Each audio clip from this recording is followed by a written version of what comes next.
And I start with all my guests just asking them what in their story led up to their mission. Well, thank you. Since we are entering into fall, I'm very moved by the Tolkien series. Of course, you and I share a little bit of a love.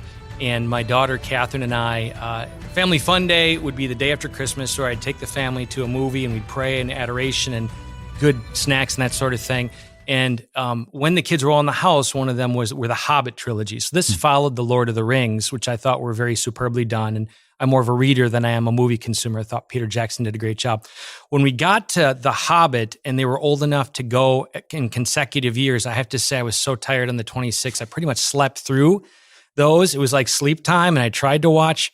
So fast forward, here we are, decade or whatever later. Now Catherine, who is 20 years old, she said, "Dad, let's watch those again." I'll say they took a lot of license with The Hobbit, but I really enjoyed them. And I'm reading the book again, maybe the third or fourth time, to make the point and somewhat set the stage for your question. This odd guy with a pointed hat comes on the scene and breaks into this Hobbiton village and says, "Do you want to go on an adventure?" And of course, Bilbo doesn't quite know what to say, but before we know it, he has all these little creatures that show up and they're eating all his food, a little bit like parenthood, a little bit like fatherhood. There's this invitation by this kind of mystical creature, we'll say the Trinity God, invites us to go on an adventure. And in a sense, Bilbo in the beginning, I note this, he struggles a little bit with, do I want to just remain lethargic? Do I want to remain just contained? Or am I made for an adventure? Am I made for something greater? Am I made to, I don't know, that there's a horizon out there that I haven't quite touched? And Gandalf unfolds that, and it begins sort of the analogy of little children. We have 7 children, 1 in heaven. Anyway, so to answer your question, so going back in Oshkosh, Wisconsin, I'm one of 7 children, and this would have been in the 70s. Very devout parents, very Catholic faithful. In fact, I like to say my dad even did that peculiar thing that was uncommon among Catholics of leading us in prayer from the heart. Now, he did it as someone as a German, but he was a man who I, both alive, greatly admire as somebody who said, do we own the words that we're praying? So start there. I inherited a sense from my dad and my mom, but certainly my dad, of don't just say the Our Father. Don't just say the Mass. Don't just say the Rosary. And it would annoy my mom sometimes, but he would slow it down, say, listen, think about what we're saying. Our Father. There's that little skit, the Our Father skit, which is kind of not just cute, but insightful. Am I really attuned that God is hearing me? Start there.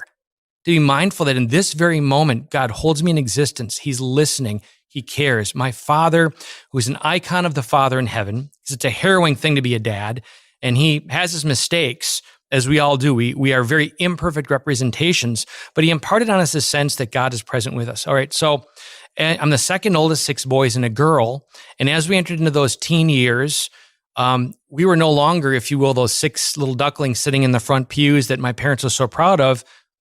An older brother started making decisions that were, I should say, kind of shameful and casting a light of less than positive regard for our family. And that conflicted, I will say, with this sense of we're the Schlueter family, you carry the Schlueter name. So simultaneously, I'm getting this sense that faith is not just a status. It's not just how we want to appear. It's who we fundamentally are. And I would say there's maybe a little bit of that pride in those generations of parents who loved God, but there was a sense of how we appear to others. There was a disconnect between how we presented ourselves and who we really are. So I was kind of taking note and desiring, shall we say, integrity. Yeah. As my elder brother was making decisions, what happens when your hero older brother does that, the younger brothers started to follow. And before you knew it, our family kind of found themselves in a bit of chaos. And I saw this spreading throughout my peers. I saw them making choices, a little bit like the Pied Piper, who plays this beautiful sound. And we have these appetites for, let's face it, intimacy, for the good, and the enemy lies to us. He plays a sound that is attractive. And I saw my peers, I saw my family begin to follow that, and I saw the results, I saw the consequences. So via negativa, by the negative way, I saw the effects, the destruction, the brokenness as a result of choosing very clearly, whether you're agnostic, atheist, Buddhist, whatever you are, Hobbit, you make decisions, and based upon the truth of your nature in God, it's either going to approximate goodness, wholeness, peace, or devastation and destruction. So without that ever being proclaimed to me, the gospel was very real in the drama, in the adventure of we were presented with a truth. I often think of Cecil B. DeMille, the great producer of the 10 Commandments, and in a speech he said, we really can't break the moral law, the 10 Commandments. We can only break ourselves against it. So by observation in the early years, I became aware of that. And I guess I also became aware that, if the enemy is working so powerfully to cause good people, my family, my friends, to make these choices and to see those results, there must be a good that is worth pursuing. It isn't just, and was a little bit of a conflict for me of, I don't just want to be angry at the world, angry that the enemy is so formidable, which I was often in high school years. But why am I focusing on the absence? Because evil is an absence of good. Why am I fixated on the dark that seemed to be surrounding me? I get that that's part of it, but what is the good that my soul is meant to consume? And that led me on a path through high school years. And for me, by God's grace, the biggies I really didn't partake of. Didn't get drunk, didn't have sex, praise God, until wedding night, and was very passionate about wanting to find ways to communicate that good. And I'll say that journey led through high school, through college at Miami of Ohio, Miami Right to Life, founded a coalition of 23 campuses, which was very Christian, was the faith, was woven into our movement. And again, if we don't get at identity, below, praise God for Dobbs, praise God for overturning Roe. But the battle doesn't even just continue at the states. It continues with this journey that I experienced, awakening people to their core identity. In fact, I would say this boldly, the last 3 years, Antifa, Black Lives Matter, we tend to categorize people. Set that aside. It's a portrait of a fatherless society. I'm confident if you did interviews with those who perpetrated maybe the violence or the anger or the hatred that we're seeing there, transgenderism, all these sorts of things, you're going to see a child who felt rejected, who's angry because of what was not provided in the home through a father and a mother, a husband and a wife. So all those elements, bottom line, is led me to recognize, wow, we are of the fabric of the Trinity. We're of the fabric of the Trinity, that it's not just me and God, that God fashioned this appetite to seek him in community and with others. And that's where it gets difficult, because families will find it easy, men, to break out on a Sunday morning and gather with other men and pray. That man is you. Women, the same thing.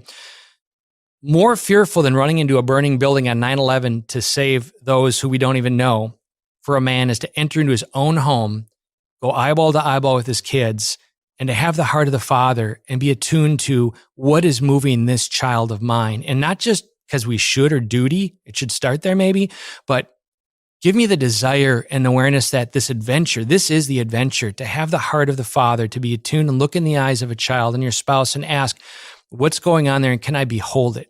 Can I be a steward of it? Can I care for it? Can I nurture it? Can I open up their horizon to who they are and to recognize that landscape of their adventure? That's what I mean by this Trinitarian nature, that we do it together, that there's mutual self-gift going on there. And a father is uniquely called to facilitate that, to invite, as from the earliest years, our kids to go in the woods, and I'd bring a camera and we make up these little stories and adventures. Or in the house, we'd write stories. Or when we went to bed, my kids would say, Dad, tell the story of whatever. I didn't even remember that I told this amazing story, I was in the darkness lying on their bed type of thing. But kids are fashioned for adventure because we're fashioned for adventure. And a father is a bit of that storyteller, make it happen, open up their horizon, to look at the world, as Frank Sheed says, to see it God bathed, and to help them see that what they're reading about and hearing about, God is Lord, he's over all, he has a plan for you. And how can we together live this awesome adventure together? I just fire hosed you. You got to tell the audience, Greg is a fire hose. He just doesn't stop. They already get it. But I love that the providence you started with The Hobbit. So my wife and I, we read books together, like out loud together. And then we'll often, if there's movies on the books, we'll watch the movies afterwards. So we literally just finished reading The Hobbit and then watching The Hobbit movies like a couple months ago. So starting with that was so interesting. And I love that image of Bilbo Baggins in his comfortable life, and all of a sudden these little people show up and just, they're making a mess of things. They both create chaos, but then they also set it right again.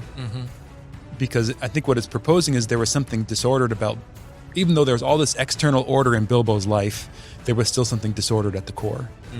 Right? So after the there and back again, the adventure, there's a new synthesis, there's something even better because it's happening.